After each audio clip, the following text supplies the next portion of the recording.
This is the Transformers Power of the Primes Voyager class Dinobot Grimlock. The figure is part of the first wave of these Voyager class figures for the new Transformers Power of the Primes figures. And here is a quick look at the packaging. You've already seen this in my haul video. Just wanted to show you guys again. Very, very nice. And he is the first part of what is to be, based on the instructions, a Gestalt, a combiner called volcanicus. Obviously he's not gonna look that great. I'm pretty sure it's Photoshop images. It's gonna be like a, I'm hoping it's not gonna be as ugly as that Power Core Combiner Dinobot thing, but who knows. Very good instructions. And here is the collector card. Interesting enough, he's in Dino mode, and that's how Grimlock has been known for a lot of G1 fans.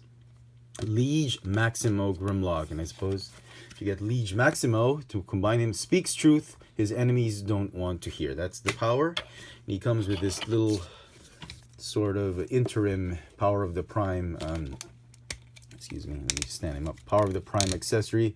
And I thought this one was pretty great as an accessory. You can connect it to any one of the two Voyager Prime armors that he came with. Prime armors meaning you can attach it to him, and it also doubles as the feet of the Gestalt.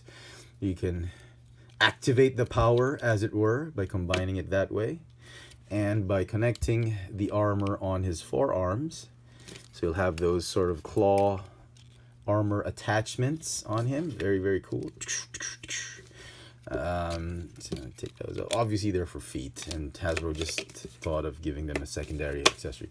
Obviously he does not have weapons. This is the weapon from the Fall of Cybertron, or War for Cybertron Grimlock, which has been repainted into this yellow color with the premium edition Transformers, what's that name, the RID, Robots in Disguise. What am I saying? Robots in Disguise Grimlock. And this is the gun from the Masterpiece Grimlock, which I thought would be cool on him. So here is the figure. It is a very, very impressive figure. Not super spectacular, amazingly great figure that I'd pay eBay prices for. But it's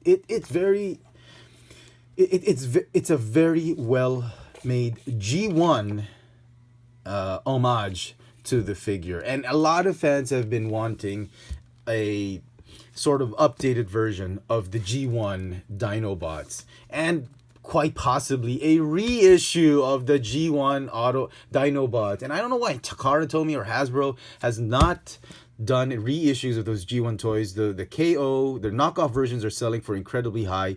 The original ones are just an arm and a leg and another arm and a lung and a kidney and whatever to pay for that. Speaking of G1, my very first Dinobot, my absolute favorite, one of my favorite G1 toys next to Trax, is my G1 Grimlock. It's banged up and all faded and all that and all its glory, but I love this G1 Grimlock toy. I have not given up. I lost the sword somewhere. I've lost the missile, obviously, but this is what G1 Grimlock looked like. And you know, the transformation, what I noticed strikingly uncanny about this figure is the transformation is so much like the G1 toy. It's a little bit different in some ways and all that, but the general idea is very, very similar to how you transform this guy. And we'll talk about that later. Let's show off the figure first. And as you can see, you get some pieces showing off that are going to be formed to be the torso of Volcanicus. You get the standard arms, the legs. The proportions look okay. Chest is a little bit big, but that's fine. You talk about proportions. This one is just a little bit too awkward out there. But they've tried to do some chrome. I'm hoping the Takara version will have some chrome in it, but these should have been chrome as that.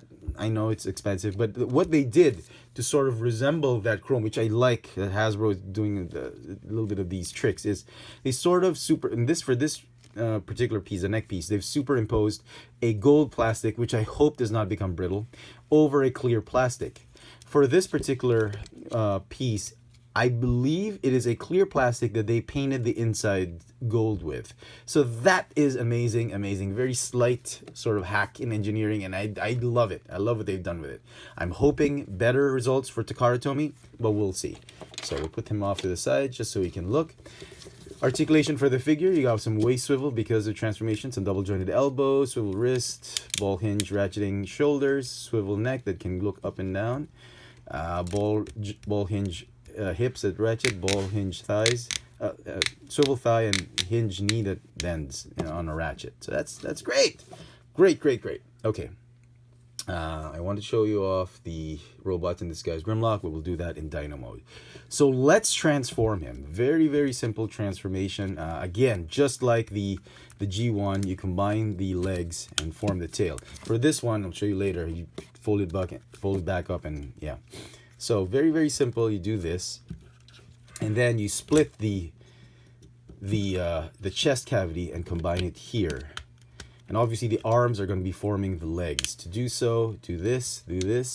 Very simple. I love it. I love the simplicity of it. It's great for kids who are just trying to get into G1, because most kids nowadays know Grimlock as green in Robots in Disguise, or maybe as like blackish gray in The Last Night and Age of Extinction, but they've never really gotten to know the Grimlock we all love. And this is him. Get this, they even got his little dino T-Rex hands, arms like that. And then just like the G1 toy, you fold him up like this, and there is his Dinobot mode. Rawr. And it is so G1. The tail is a little bit big, I know. The proportion is like way too big for the legs, but it is great. If you were curious to the Robots in Disguise Grimlock, which I mentioned, he is a little bit smaller. As you can see, this Voyager class shell-wise is really big, but you get to see a lot of gaps inside. This one is a lot more solid of a figure, and this is the Grimlock we've all been waiting for. So let me get rid of this. Just to show you quickly how awesome this figure is, because the transformation of the G1 Grimlock is very similar. So you join the legs together, fold the legs up. I hope I don't break it. It's so brittle now, so dusty. Extend the dino feet to cover up the fists, which was so cool back in the day. Close up the same wing assembly. You close up to the neck, and that head transformation is what's the signature transformation of this G1 Grimlock. And as you can see, wow, look at that. Look how similar that is. Yeah, I know it's very different, but it's G1 Grimlock with an updated look, with all the articulation, with all the nice colors and all that. Just missing some chrome bits, but that's that. That's what it is. Now you can add the stupid armor, I swear to God, onto his legs to make it look like, I don't know, he's got feet on his feet. So really not that interesting. Okay, now let's get him into his Gestalt mode, or his combined mode. And let me just fold this here so you don't break those arms. They don't feel brittle though, or anything like that. Okay, so transform him as though you would transform him back into his robot mode, like that. Okay, the legs, you split them up. Just pull them apart like that. Fold the tail back. Okay, rotate them inwards, rotate the tail inwards, and that's essentially the legs.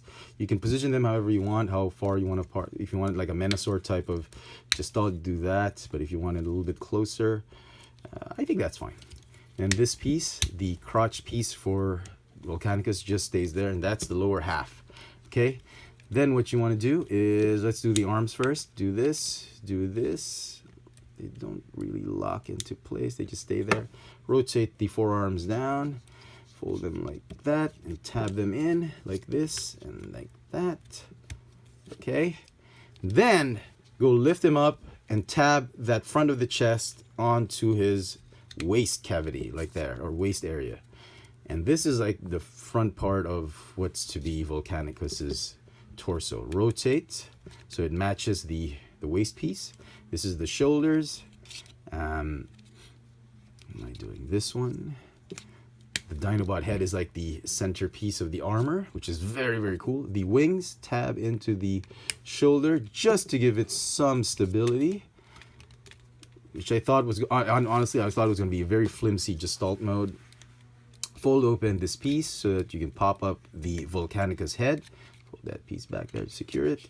And there you go. There is Grimlock in his torso mode. And I'm not going to combine it with any other figures because I know it looks stupid.